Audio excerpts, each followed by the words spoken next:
Hey, good morning, everyone. Well, I don't know if it's morning. I just ended up being doing a live stream. It's 11 o'clock. It's not too bad. And I am actually on a spot that roughly translates here in Merang to Kakabu Island Beach. And I found a great little spot here. Well, you probably know from yesterday's video that I'm just a little ways down from the wave breaker in there that I took my bicycle on right there. See, there's the wave breaker and all the boats going in there to get away from the waves at night. Yeah, so I found an awesome, this was turned out to be an awesome spot. Unfortunately, all my power banks, so the sand prevents anybody outside of having a four-wheel drive. Some of the scooters can get through too, but it reduces the amount of traffic. And yeah, this turned out to be great. So I'm tucked back enough for privacy and a little bit of shade. I'm going to kind of give you guys an idea what this actually looks like. You got to be kind of up on a Hennessy hammock before you even notice it, even with the bigger rainfly on it, just because the color scheme that they use is a very nice olive, like dark olive green. Yeah, I set my hammock up a little low on the rainfly because I was expecting a little bit more wind, but either because when I was on the shoreline, there's quite a bit. So this embankment that comes down a little before it meets my tent did a really good job at keeping that wind back. So it's September 22nd. So I do know we're on day 100 here. And September 22nd. So day 100 here in Malaysia. I don't have to worry about being over the 90-day stay because I went and did Singapore stamp, got them back. Well, they don't do stamps anymore. It's all electronic. So the plan is today, even though I love this little camping area and stuff, I need to go at least 18 kilometers up north to where they have a hostel. Because my battery bank is juiced out. And if I go through that, hang on a moment.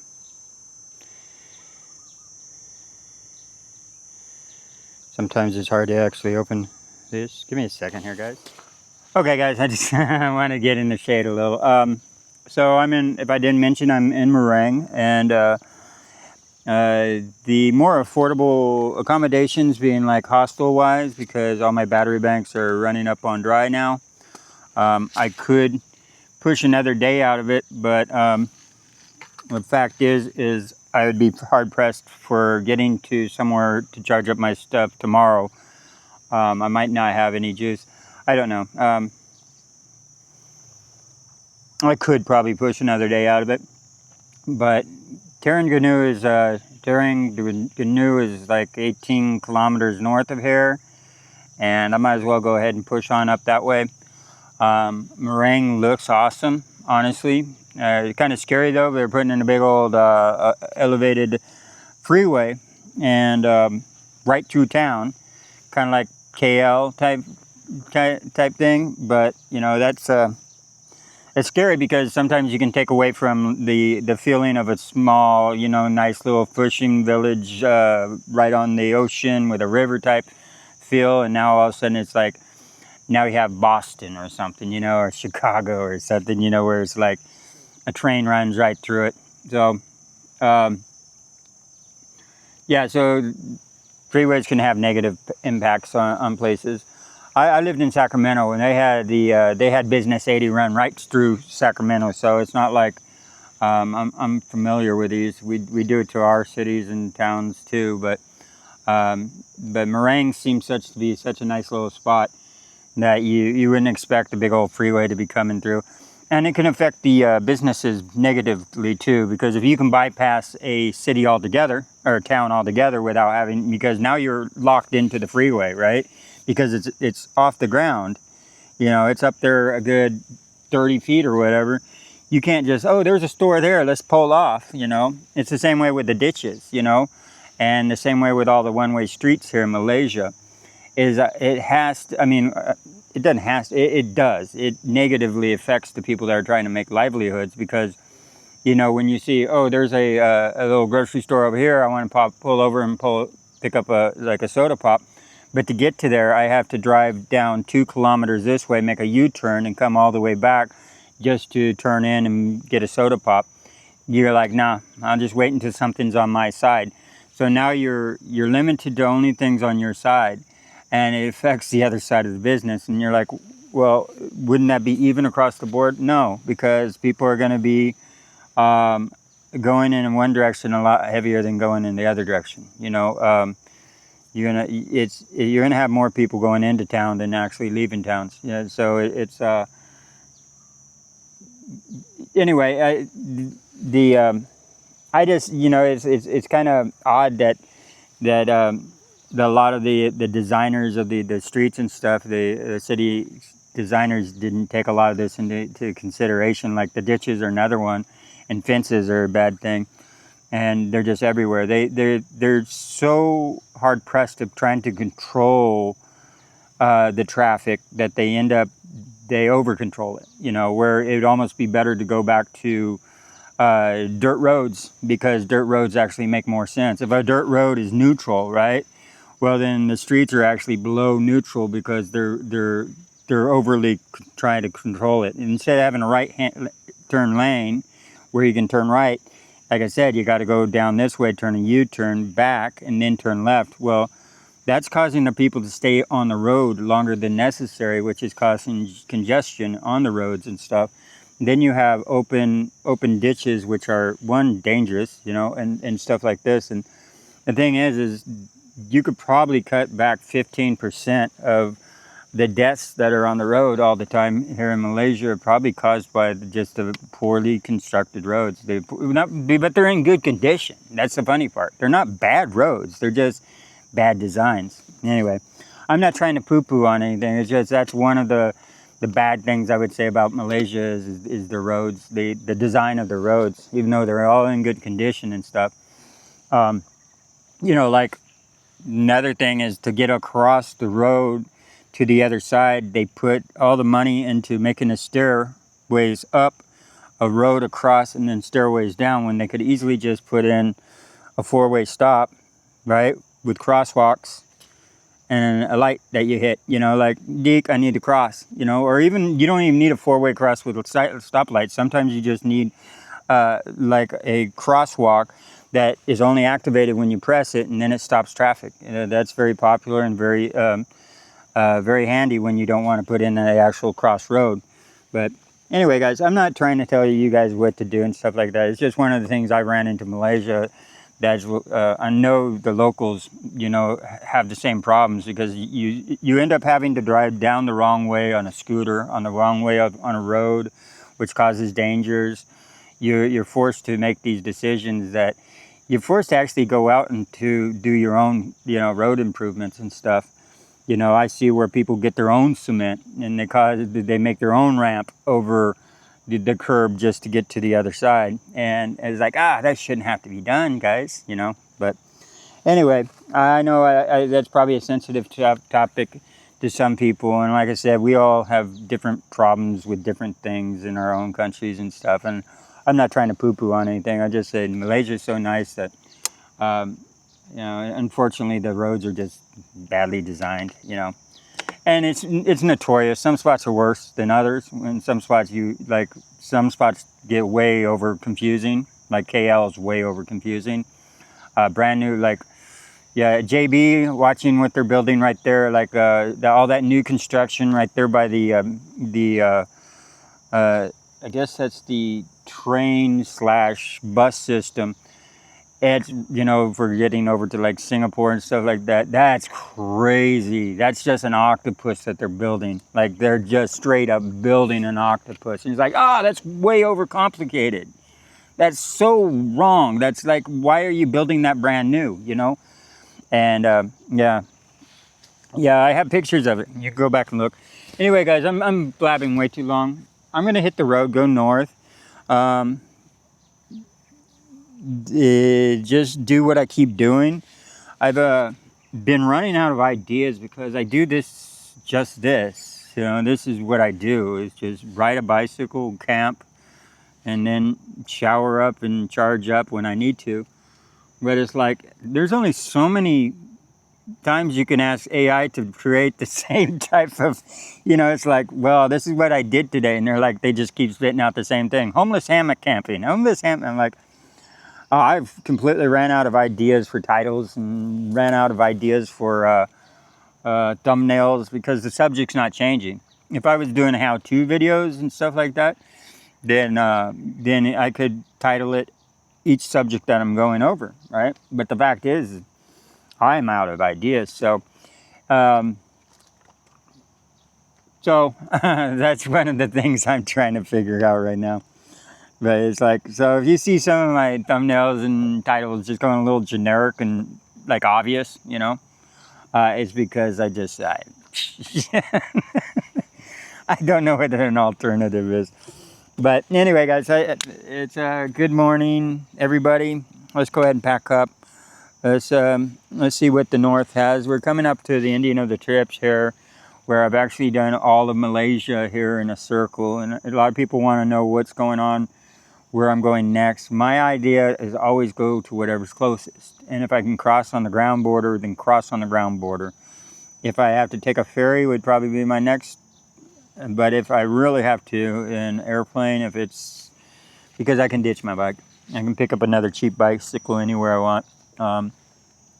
So I'm hoping Sumatra, and I would really like to raft Sumatra, 600 kilometers Sumatra, just to have something different that I've never done before, just to mark that out of the...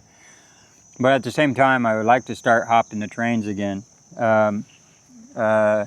There's a person by the name of Vagabond. Now,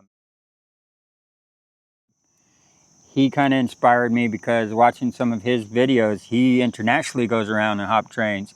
Now, he does a lot of the coal carts, which are the gondolas, right? The gondolas are the ones that are like, you can climb up the ladder, you get in, you don't have a view though. And they're usually always dirty because they go around carrying coal. When they're not carrying coal, they're carrying scrap metal, and they're just dirty always. And I noticed he wears a plastic suit, but most people don't wear plastic suits. Some people do. I've met some hobos that, most of the hobos just, they carry the dirt with pride, But we also don't usually ride in the dirtiest ones we can find. We don't do the oil, like the chemical carts and stuff like that. One, because it's riding suicide and there's no comfortable spot to sit on them. But two, they're dirty. You don't know what kind of chemicals usually in it. We usually go on the back of what's called the grainers or the centerfolds. Because in the back there's a hole. So you climb up this small little ladder and you have a nice beautiful little porch here, right? And there's a hole in the back, and you climb in that hole, and it's big enough to lay down. You throw your gear in there. That way when you go through yards, you kind of just lay down and you can't be seen by the camera. You can't. And once it goes through a yard or whatever, you can get back up and keep your 3 points of contact. That's 3 parts of your body always in contact with the train is the rule. And then you just get to like see the whole, I mean, it's the best view. Where like boxcars, one, you're stuck to climbing up and out, in and out of it, because usually they're pretty high, and if you're on a gravel embankment trying to get into it, that's that much higher. Sometimes, you're trying to get up, and if you're an older gentleman or out of shape or whatever, then it becomes that much harder. But you're stuck with just that side view, and you also got to remember to take like a railroad's like spike or something, drop it down into where it slides open and closed, or like a board or something, just in case it comes slamming shut, which isn't usually the case, but it's something you got to keep kind of remember about, that there is a possibility. I've never had one slam shut on me, but I've not ridden a lot of boxcars. I've been stuck in the yard in a boxcar in the desert, and the sun, it went from daytime. And I was like, I wasn't sure. I thought it was, a lot of times when you pull into the yard, it just stops for a while, right? It can stop for a long time. But sometimes you don't know when they disconnect. that means they cut you off. They cut your trains off and they move along or whatever. So I think that's probably what the situation was. But you don't get to see it because it's, you know, it's hundreds of yards up that way, you know. But yeah, so that big old boxcar in the cold turns into like a refrigerator, and then in the heat it's just an easy bake oven. So I'm wearing all my gear, and after a while I'm down to just me naked under my Carhartt overalls, and yeah, and then eventually I was like, it's too hot, I gotta get out of this yard. It was a big yard too, trying to figure out how to get across, you know, all the tracks to find a way out through the fence or something, and it can be tricky at times. Anyway, guys, that's 12 minutes. That's way too much rambling for morning time. All right, guys, I'm gonna pack up and hit the road.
So this is kind of what I was griping about earlier, you know, or talking about earlier, complaining about earlier, whatever you want to call it, is I need to go this way.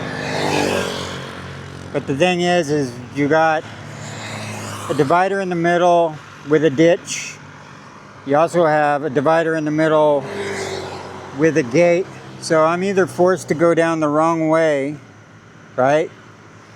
Or, as Google Maps has it, I can go down 2 kilometers this way just to turn around and come 2 kilometers back, which puts me at a total of 4 kilometers to go out of the way just so I can go in the right direction.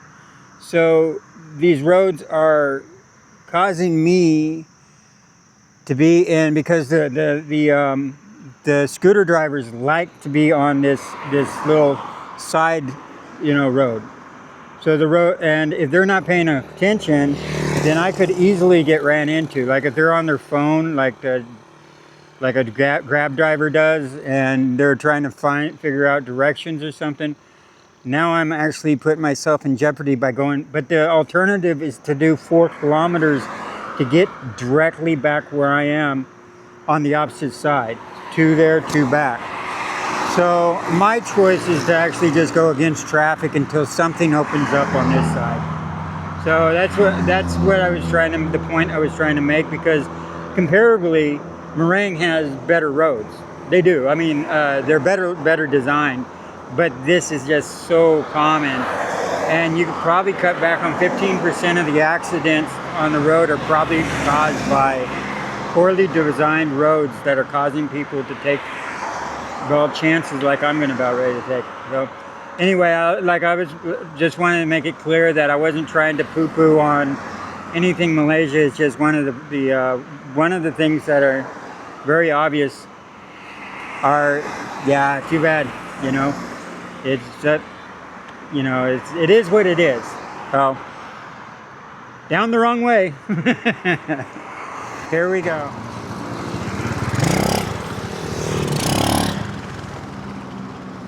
And that's what they're forced to do, is we're going down the wrong way and having to cross a barrier.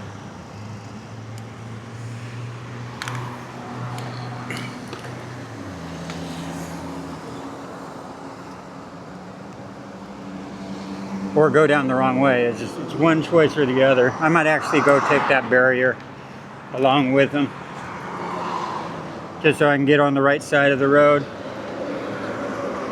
I'll just wait my turn.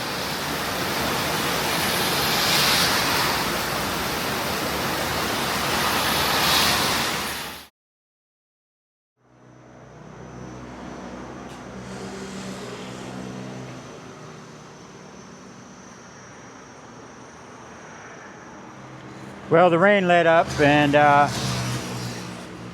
saw a little pizza spot along the way here. I decided to go ahead and stop for a pizza.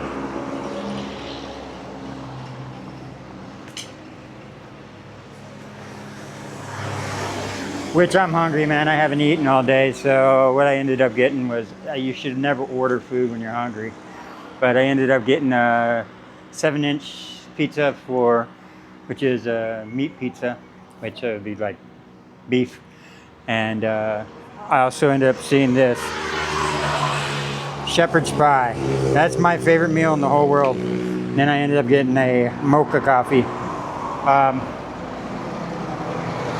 That's kind of unique. You order on this side, and then they have actually 3 storefronts, and then they have the cooking area right here with the big ovens and stuff.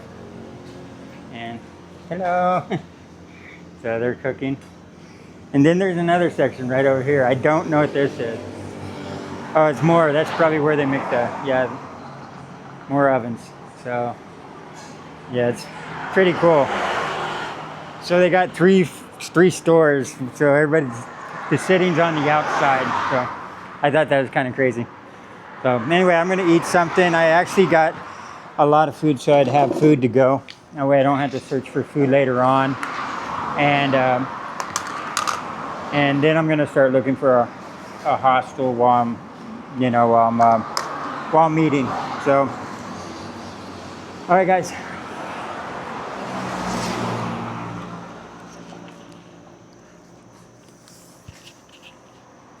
Well, the pizza has arrived. You can see compared to my hand. It's I'll take a bite. See how it is here, guys. Fresh pizza though, which I like.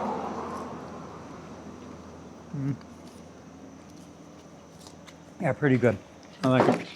I was in the mood for a pizza. And then I have for takeaway. I did the shepherd's pie. This is awesome. The bread is fresh, by the way, freshly baked. So yeah, it's real pizza. It's great. I don't know what this is. Kind of like a sweet sauce they give you with it, but it doesn't need it. It's good.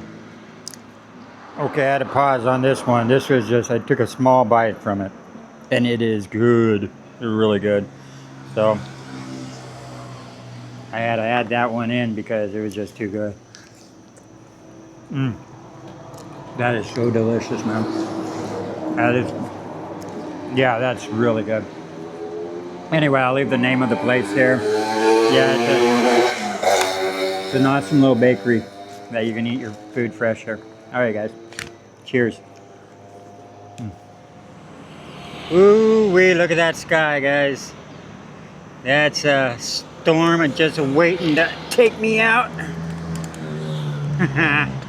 Isn't that an awesome looking sky, though? I had to stop and grab some of that on camera. Blue skies over here, though. Look at that. What a contrast. Blue skies. Not so blue. Oops. Trees. Well, at least the storm is exactly where I'm going, right? At least it's in the direction I'm traveling. I wouldn't want to mess not getting wet. Ooh, that guy's gonna get me.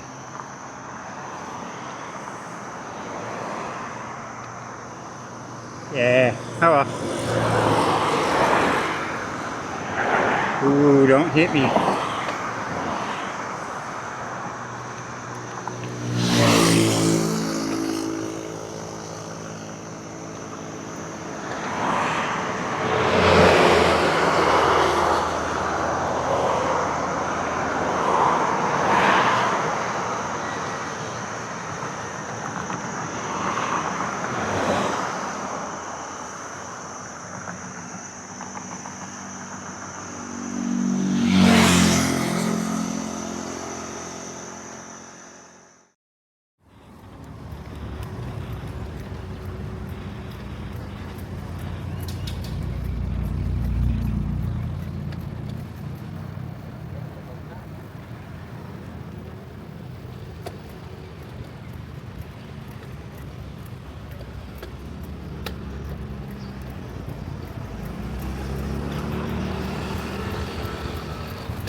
How you doing, brother?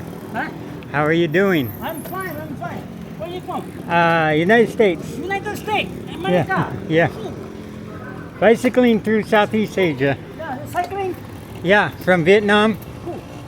Vietnam to Cambodia, Ooh, very good. Thailand, now Look Malaysia. at you.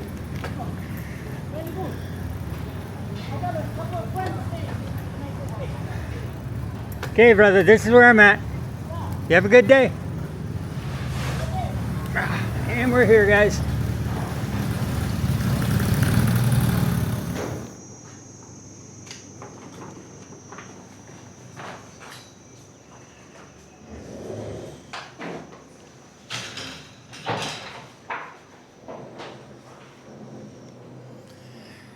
Well, I made it in, guys. It's home sweet home here. And yeah, there's home sweet home. I made it all safe. And this is a room. I'm pretty well, I think I'm in here by myself, so I can be a little noisier. Making sure, yeah, there's no one else in here. So not bad. This is a 40 ringgit. You get your lockers, which are big enough for backpacks. That's the main concern. It's pretty spacious. You know, it's got actually room on the side here, which is it's nice to have that extra space, especially if you're one of those people that like to have a drink while you're sleeping, you know. But it's got AC. I just turned it on. Works good. So yeah, this is one of the more high quality ones I've been in. And it has that balcony that you just saw. She's right now they're doing a little construction work out there, but it's a nice looking balcony with a pretty good view. And you can see they're doing a little bit of construction work right there. And bathroom wise, everything's really clean in here too. So nice clean bathtub. And the shower is a nice, where's the shower? Oh, it's on the ceiling. It's like, where's the shower? It's right there on the ceiling. Okay, and then they give you soap. Let's see. Yeah, and actually it's got soap in it, which is actually kind of unique because most spots don't give you a lot of this stuff when you're going for the lower price areas like I do. So, you know, a lot of times it's bring your own toilet paper, bring your own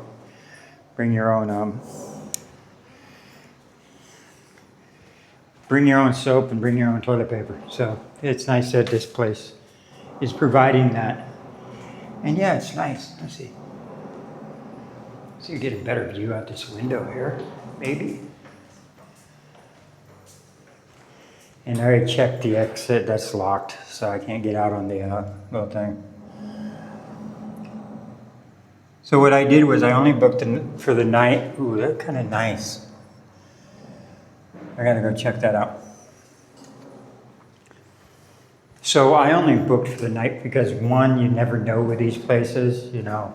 You could get there and although the pictures look very nice, they're just run down and everything. I haven't checked the Wi-Fi yet, but that's okay. I have over 3,000 gigs of data that I can use, and the signal's strong enough. So the main reason I only booked for one night was because there's a spot called, come on, don't lose me, homie.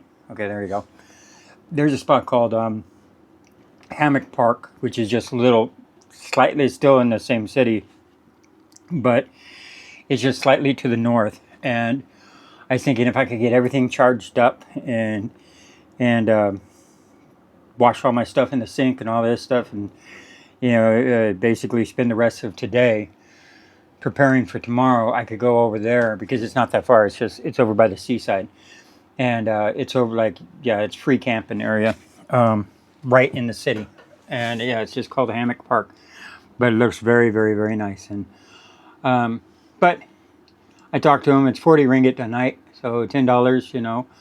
$7 if you get it on Agoda, but then they hit you with a 3 ringgits, for the tax, so you still end up paying the 40 ringgit. I would have to double check if he means 40 ringgit before the tax or 40 ringgit after tax, because if he's talking about he's going to tax me on top of that, which I don't know. I don't think he is, but there's still that little bit of a language barrier. And it's cool. It's right next to a 7-Eleven, so although 7-Elevens are overpriced and they're just, they're kind of crappy here in Malaysia, it's better to get just, like I said, stuff off of the other stores. Local mom and pop stores beat out 7-Eleven's prices every single time. So, but it's convenient just to walk next door, grab a soda, walk back here. So, yeah, it looks like it's just going to be a very nice city. And I don't want to run through it. I'm going to kind of run through it, but I want to have some time to explore. But I'm also trying to get back to my Hebrew roots. Sorry, guys, old habit. My hobo roots, not Hebrew roots. But yeah, so I'll still be in the same city. If I can pack up all my stuff and go camping tomorrow, unless the weather's really bad. And if that's the case, then I'll just stay another night here. There's only 2 spots here that are decent priced, and I got on Street View and checked out the surroundings, like the location. That's very awesome. Using Street View to actually figure out which hostel, because they're the same price, which hostel was the better one. This one had the more unique road, kind of remind me of like with the old buildings like over in Georgetown. And yeah, so I chose this one out of the 2. The rest of them are either on the outskirts of town or, so anyway, guys, I'm going to wrap it up. I'm going to throw this video together, but I still haven't published the other one. So I have the rest of my day cut out for me. I've been taking on some extra tasks, which is I'm doing shorts now, which I'm learning basically. The shorts actually have very good editing, but I always do my editing on UCut because I'm familiar with it, and then I might borrow some music from YouTube. That's where I did the last one. I've just borrowed the Snoop Dogg type remix one. That's a good song, though. I like that song. I was like, yeah, I got to use this song because it's just a great remix, man. And then I went over to, so I've also took on TikTok, and I've never done TikTok. I'm more of a YouTube type person. I never got into just the death scrolling, the the short clips, and but it's just you get used to a platform, and then you try and use a different platform, and it just feels all weird and funky. It was the same way when YouTube got all total, like when they got a little crazy on content control and stuff like that. A lot of people were trying to migrate because they were getting kicked off of YouTube for stating their opinions and stuff like this. And some of their opinions were crazy, but they were the people I was following at the time. But they tried to go to Rumble. Well, you try and go to Rumble, and Rumble is just completely nothing even similar to YouTube. So it's like trying to learn something completely. So Rumble never took off because it was a bad platform. Well, I thought it was, because it was just too hard to figure out.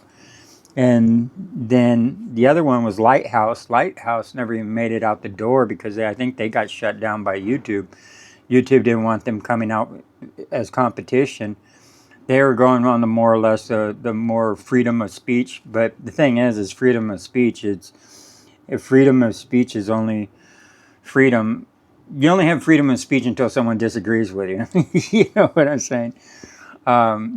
Because once you decide, with the whole thing of freedom of speech is, at what point does that speech become so destructive that you need to stop it? You know what I'm saying? And once it starts instigating riots, okay, well then let's start prosecuting on those things, But the thing is, people are like, freedom of speech. Well, yeah, there's freedom of speech, but there's repercussions that come from that speech.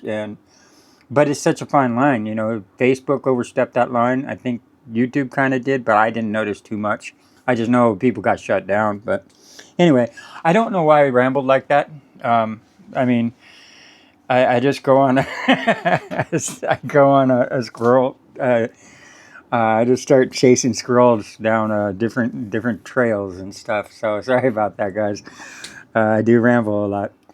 And where I start a ramble is nowhere even where I end that ramble. I go through at least 5 or 6 subjects before I'm done. But, okay, guys. Just thank you for sticking with me this long without committing me to the mental institution. All right, guys. I'm going to spend the rest of the time catching up and cleaning up. And then I'll definitely stay here another day. If not here in the hostel, then out camping just a little north of here at Hammock Park. All right. Well, peace out, guys, and I'll see you tomorrow. We'll continue this. Bye.